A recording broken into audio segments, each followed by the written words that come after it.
Bref, ce matin je scrollais comme à mon habitude sur les réseaux sociaux et je suis tombé sur cette photo. Avec écrit « Cette mamie veut être notée pour son beau travail au crochet. Smiley, étoile, étoile, étoile, cœur, cœur, SVP. » Je me suis tout de suite pris d'empathie pour cette vieille dame qui s'était donné tant de mal pour faire ce tapis. Et j'ai immédiatement liké, partagé et commenté. 20 sur 20, c'est génial! Bravo à vous! Mais je n'étais à ce moment pas conscient de ce que je venais de faire.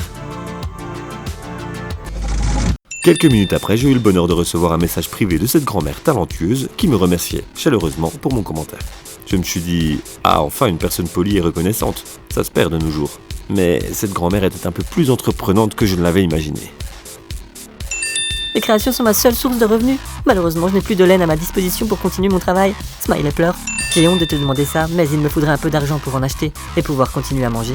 Smiley SVP, hamburger, part de pizza. J'étais en plein questionnement. Pourquoi ne donnerais-je pas un peu d'argent à cette vieille dame seule dans le besoin et qui gagne sa vie à la sueur de son front? Est-ce que je pourrais encore me regarder dans le miroir si je refusais? Et qu'est-ce que j'allais manger ce soir sachant que je n'avais pas fait les courses?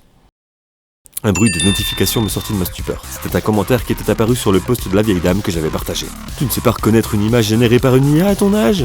Smiley rire, smiley horrifié, smiley gêné. Ah! Mon premier réflexe avait été d'aller lire les commentaires du post d'origine. Et sur 1200 commentaires, 1195 vantaient les mérites de la grand-mère et notaient premier degré sa création, et 5 alertaient que l'image avait été générée par une intelligence artificielle. Et en effet, en y regardant de plus près, on voyait bien que quelque chose clochait avec cette image. Le pantalon sans de l'imitation, les ongles bizarres, le fil de laine qui change de couleur comme par magie. J'ai alors fait ce que toute personne sensée aurait fait à ma place.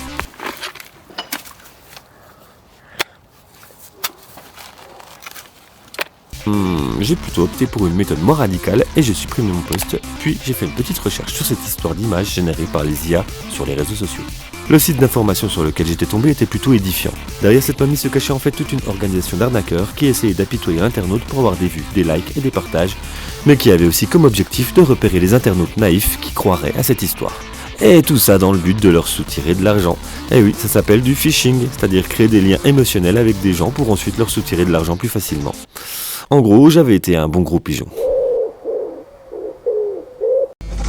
Les jours suivants, je m'étais juré de signaler toutes ces images trompeuses générées par les IA. Et il y en avait des tonnes. J'avais fini par distinguer plusieurs catégories. Les petites mamies toutes mignonnes, celles-là, on les connaît. Les enfants qui faisaient de la peine et qui semblaient seuls au monde. Et les personnes tristes à en mourir qui nous faisaient déprimer pour le reste de la journée. J'avais même identifié plusieurs sous-groupes étranges à l'intérieur de ces catégories. Comme les personnes qui fêtaient leur anniversaire.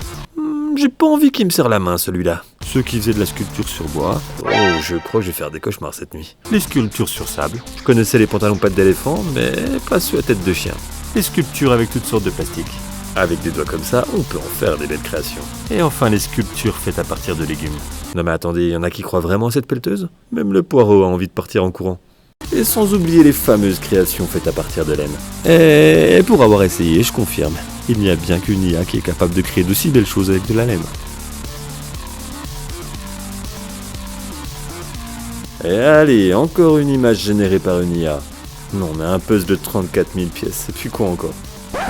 Oups.